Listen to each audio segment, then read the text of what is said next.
रणभूमि में आए हो तो बातें करो शस्त्रों की झंकार से। शस्त्र ही प्रश्न पूछे, शस्त्र ही उसका उत्तर दे। तेरे जैसे हर दुराचारी को एक समय इस बात का आभास हो जाता है कि उसका अंत समय आ गया है। हम शस्त्रहीन और निहत्थे शत्रु पर कभी वार नहीं करते।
लंका नरेश रावण स्वयं युद्ध के लिए आ रहा है। स्वयं आ रहा है?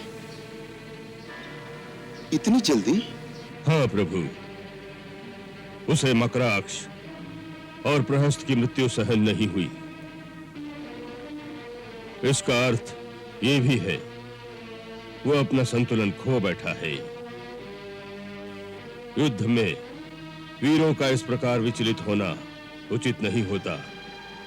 शत्रु इतनी जल्दी विचलित हो गया है कि उसे अपने परम योद्धाओं के रहते हुए भी स्वयं युद्ध में आना पड़ रहा है। यह आपकी विजय का संकेत है।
अपने वीर होने का मान हो।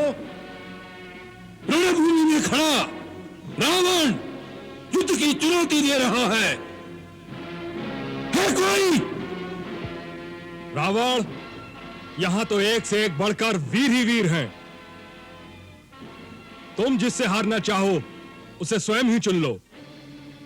सुग्रीव उस दिन दुम दबाकर भाग गया था, आज हमारे सामने आते तुम्हें लाज नहीं आती?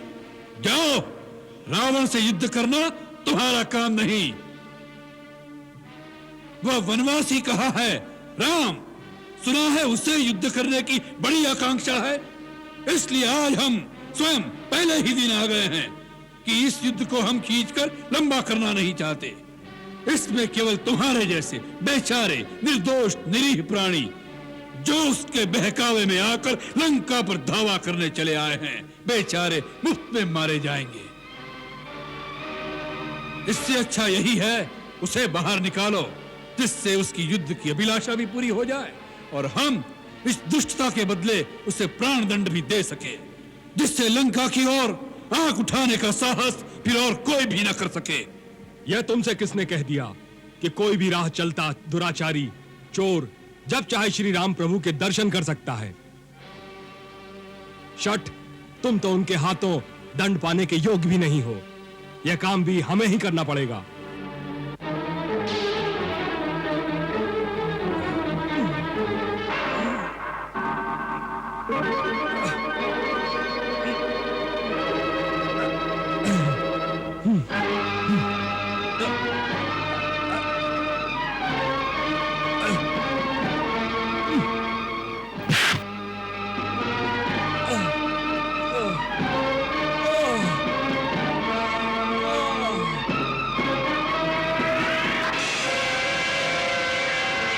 निर्लज्ज, एक उचित योद्धा पर बाण चलाते हो। तुम्हें तो युद्ध के प्राथमिक नियम भी नहीं पता। तुम्हें रणभूमि में किसने भेज दिया? जाओ, युद्ध धर्म की शिक्षा लेकर आओ। जो रणभूमि में आ गया वह हर प्रकार से वध करने योग्य हो जाता है। राक्षस वीरों का यही धर्म है। हम इन मानवीय भावनाओं की निर्बलता में नहीं फंसते। युद्ध का एक ही लक्ष्य है, जीत, वो किसी प्रकार भी हो। तुम ठीक कहते हो। नियम, नीति, धर्म, इन सब बातों से तुम जैसे लंपट दुराचारी का क्या रिश्ता? ये तो सभ्य लोगों की बातें हैं। तुम जैसे असभ्य जानवरों को ये बातें समझ में नहीं आएंगी। तुम्हारी गाली का उत्तर मेरा ये पैना बांध देगा।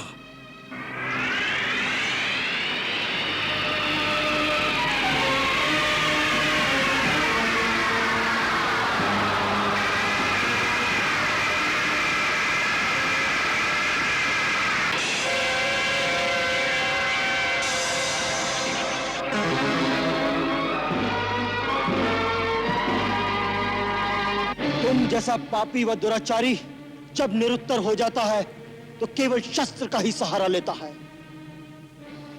तुम जैसे लोगों के लिए हमें भी शस्त्र उठाना पड़ता है, क्योंकि तुम विवेक, धर्म और नीति की भाषा नहीं समझ सकते। ये पांडित्य की बातें किसी ऋषि मुनि को जाकर सुनाओ। रणभूमि में आए हो तो बातें करो शस्त्रों की झंकार से। शस्त्र ही प्रश्न पूछे, शस्त्र ही उसका उत्तर दे। यही नियम है यहाँ का।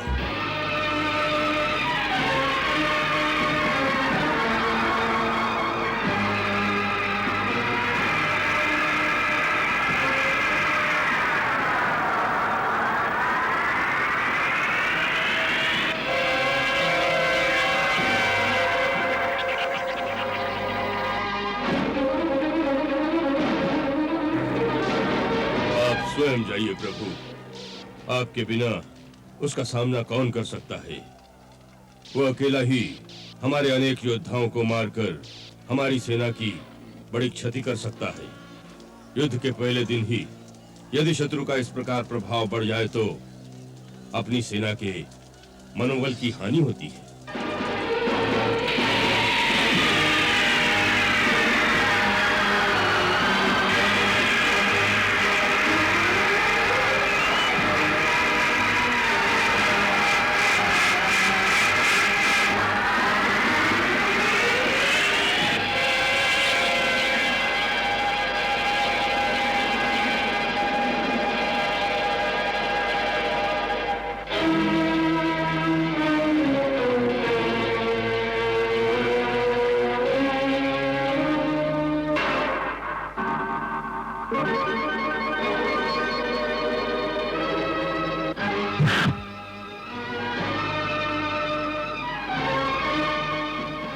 वाह,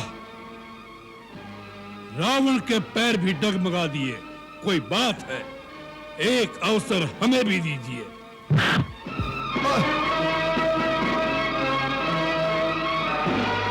जय श्री राम।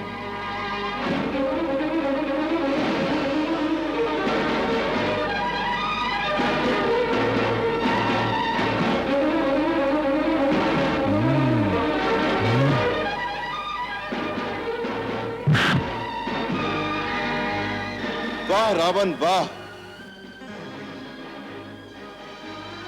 जय श्री राम। भगवान शिव के त्रिशूल की भांति प्रचंड वायुपुत्र हनुमान की मुष्टिका का प्रहार तुमने सह लिया। तुम परम शक्तिशाली हो। परंतु कितने दुख की बात है कि ऐसी शक्ति का प्रयोग तुमने अधर्म के कार्यों में किया और इस दुर्दशा को पहुंच गए। दुर्दशा? किसकी दुर्दशा? हमारी या तुम्हारी? तुम्हारी।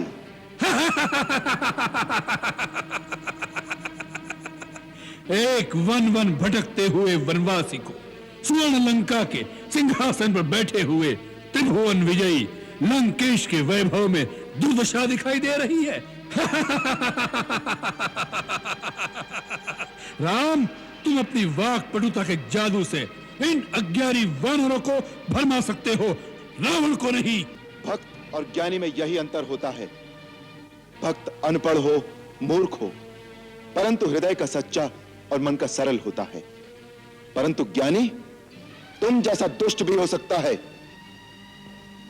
जिसके हृदय में अधर्म और कपट होता है, उसकी अवस्था तुम्हारे जैसी होती है। जिसे स्वर्ण लंका के राज सिंहासन पर बैठकर भी जीवन की अपूर्णता का कांटा चुभ रहा है। इस समय तुम्हारे हृदय में केवल अशांति, चिंता और एक तड़प रह गई है और कुछ नहीं। तेरे जैसे हर दुराचारी को एक समय इस बात का आभास हो जाता है कि उसका अंत समय आ गया है, और तब वो एक घायल सांप की भांति सुरक्षा की पिल ढूंढता फिरता है, परंतु उसे कहीं सुरक्षा नहीं मिलती। वही अवस्था इस समय तुम्हारी है। तुम्हारा अंत आ चुका है। तुम्हारे पाप कर्मों के विष ने तुम्हारे मन की शांति को जला दिया है, और तुम उस अशांति की तड़प, पाप के विषैले कांटे की चुभन को छुपाने के लिए ऊंची आवाज में बड़ी बड़ी डींगे मार रहे हो, जिन्हें तुम्हारा अपना मन भी नहीं मानता।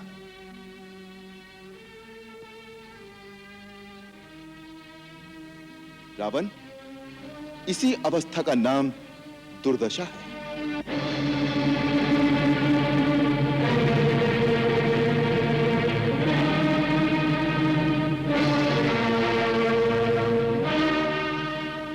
राम, सुना था कि रघुवंशी बड़े वीर होते हैं, परंतु तुम्हें देखकर वह धारणा दूर हो गई। तुम तो किसी राजा के दरबार में बिरदावली सुनाने वाले भांडों और पंडितों की भांति कोई उपदेशक लगते हो। अरे जो वीर होते हैं वह धनुष बाण से बात करते हैं, जबान से नहीं। और ये कंधे पर जो धनुष रखा हुआ है ना, वह कोई शोभा की वस्तु नहीं होता, उससे तीर चलाए जाते हैं ऐसे।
धन केवल पाशविक बल और अस्त्र शस्त्रों की गिनती से युद्ध नहीं जीते जाते।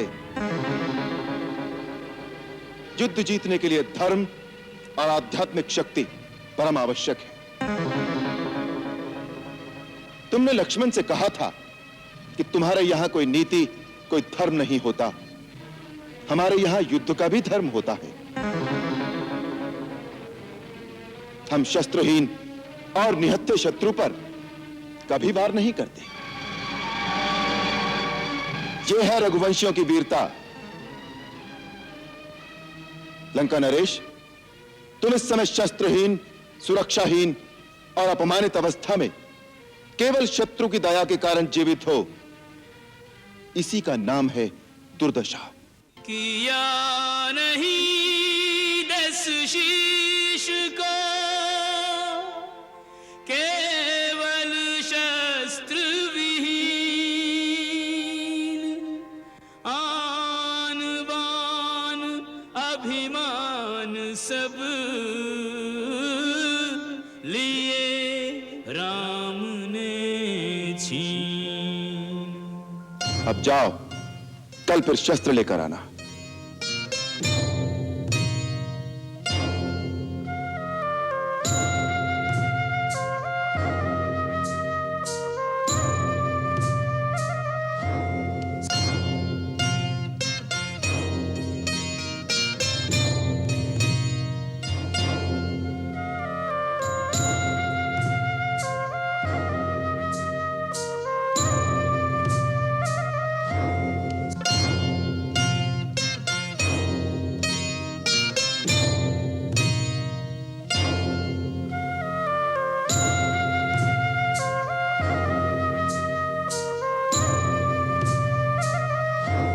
सर झुका कर चला, मुंह की खा कर चला, हार की खीज से तिल मिलाया हुआ। हाथ में टूटा दर्पण अहंकार का, अर्धविक्षिप्त सा छटपटाया हुआ। आज रावण को भी इसका आभास है, राम के रूप में काल आया हुआ। काल से कौन रक्षा करे जब स्वयं काल को दे निमंत्रण बुलाया हुआ।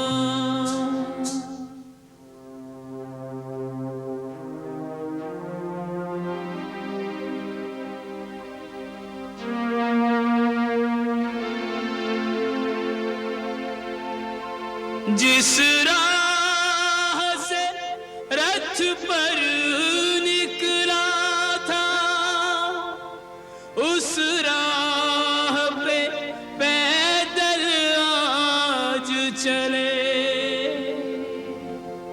प्रतिशोध की आग लिए मन में, अपमान की कालिख मुख पे मले। जब राम विमुख हुआ राम समुख, तो अहम ब्रह्मास्मि के पंख जले। तब टूटता है ऊंचाई का भ्रम, जब आता है ऊंट पहाड़ तले।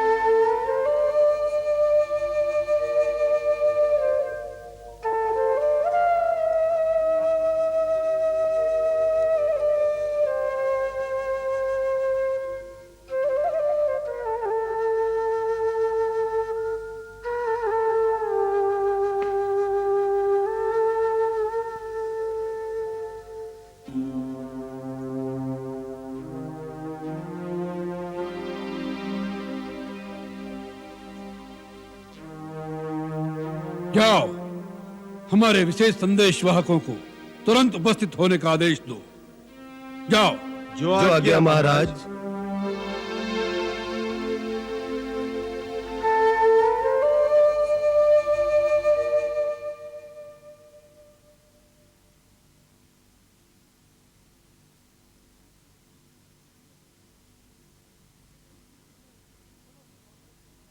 इस युद्ध में समस्त राक्षस शक्तियों का एकत्रित होना आवश्यक है। इसलिए हम चाहते हैं कि इस धरती पर जहां जहां राक्षस शक्तियां हैं, वे सब एकजुट होकर इस समय लंका की सहायता के लिए आ जाएं। शार्दुल, महामेघ, तुम माया के परों पर उड़कर 8 दिशाओं में जाओ। 7 द्वीपों में, कठोर पर्वतों पे, पाताल की कंदराओं में, चक्रवाल गिरी के ऊपर, सर्वत्र जहां जहां राक्षस शक्तियां हैं, उन्हें लंकेश्वर का आवाहन सुना दो कि आज समस्त राक्षस जाति की प्रतिष्ठा का प्रश्न है। आज असुरी शक्ति इस वानर सेना का मुकाबला भी न कर सकी तो उन्हें इस पृथ्वी पर रहने का कोई अधिकार नहीं है। इसलिए युद्ध के लिए सुसज्जित होकर सबको लंका में एकत्रित हो जाना चाहिए। जाओ। जो आज्ञा महाराज।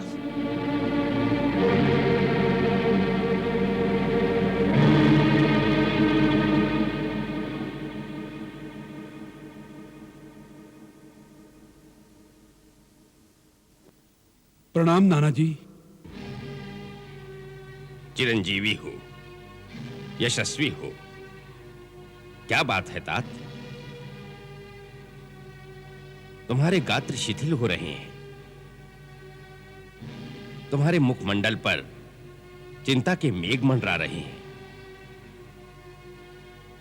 तुम्हारे विशाल नेत्रों में निराशा की उदासी झिलमिला रही है।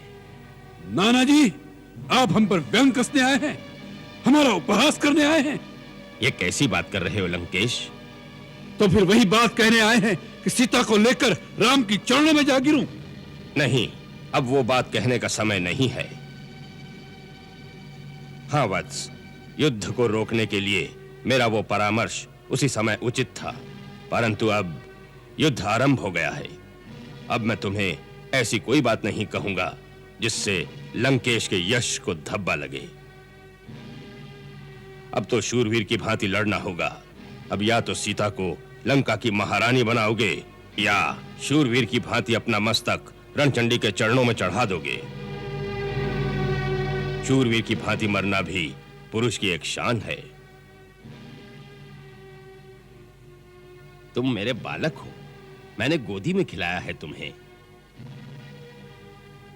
सदा तुम्हारी उन्नति, समृद्धि और कीर्ति की शुभकामना की है। तुम इस पृथ्वी पर असुरों के शिरमौर हो। तुम्हारा मस्तक झुक जाएगा तो इस भूमि पर राक्षसों को सिर छुपाने के लिए कोई जगह नहीं रहेगी। मैं ये पूछने आया हूं, तुम इतने हतोत्साहित क्यों हो गए? उत्साह ही नहीं हुआ नाना जी, विचाराधीन हो गया हूं। किस विचार में खो गए हो वत्स? जितना सरल समझा था उतना सरल नहीं है शत्रु का पार पाना। नाना जी, शत्रु प्रबल है। तुम स्वयं प्रबल से प्रबलतम भीषण विप्लव हो दशानन।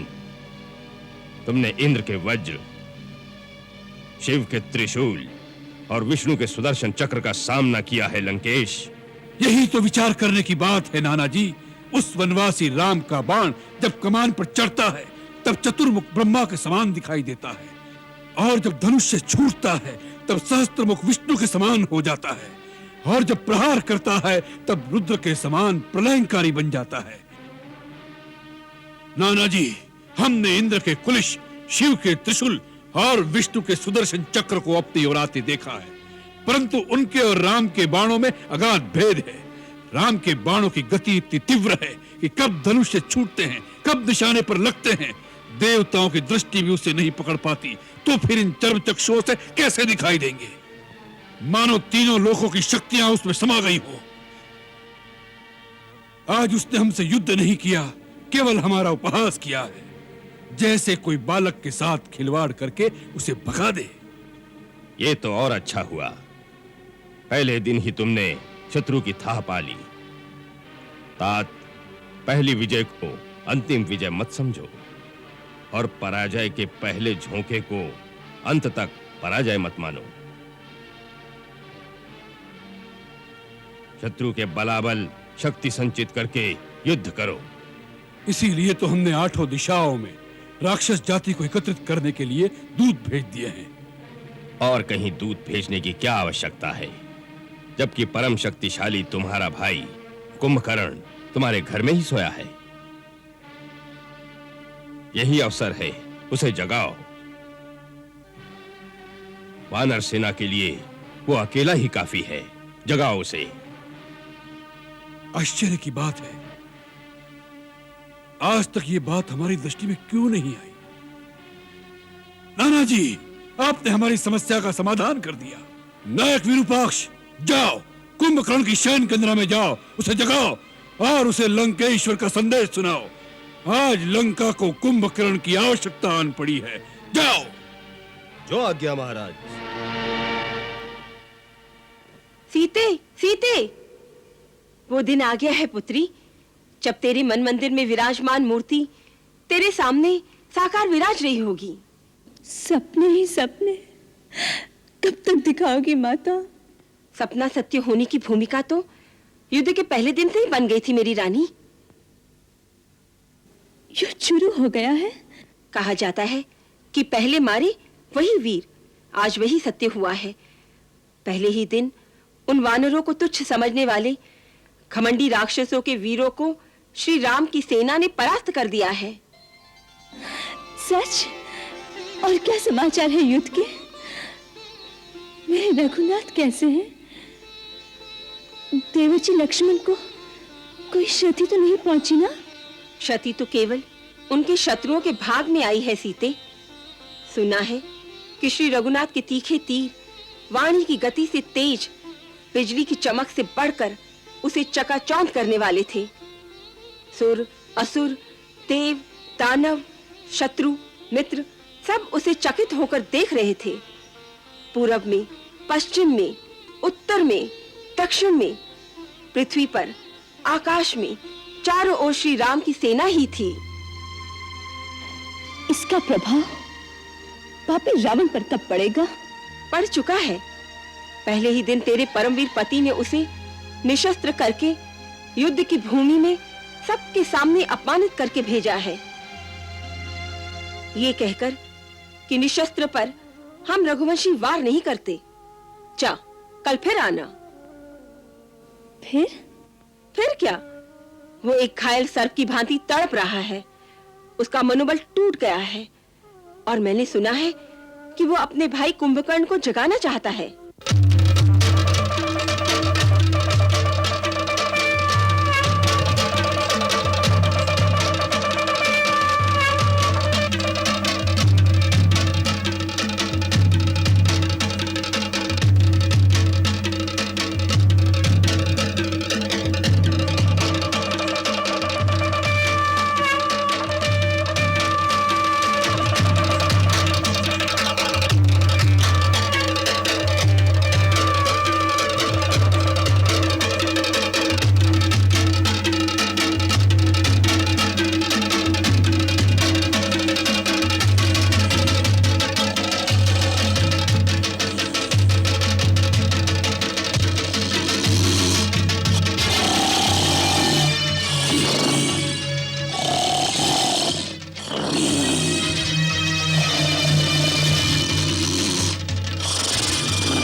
जो सोया हो नींद में उसे जगाया जा, जाग के जो सोया रहे उसको कौन जगाए। जाग के जो सोया रहे उसको कौन जगाए। जय श्री राम। रणभेरी बजते ही लंका का द्वार खुलता है और रावण अपनी विशाल सेना के साथ युद्ध भूमि में उतरता है। वह श्री राम को सीधी चुनौती देता है, लेकिन पहले सुग्रीव उससे भिड़ जाते हैं। रावण उन्हें मूर्छित कर देता है। तभी लक्ष्मण मुनि उसका धनुष काट देते हैं। क्रोधित रावण विष बाण से लक्ष्मण मुनि को भी घायल कर देता है। हनुमान जी महाराज भी उससे भिड़ते हैं। अंततः भगवान श्री राम स्वयं सामने आते हैं। भयंकर युद्ध में श्री राम रावण के सभी अस्त्र नष्ट कर देते हैं। उसकी चंद्रहास तलवार भी तोड़ देते हैं। युद्ध धर्म निभाते हुए रघुनंदन उसे जीवित छोड़ देते हैं और परिणाम स्वरूप अपमानित रावण लौटकर कुंभकर्ण को जगाने का आदेश देता है। जय श्री राम।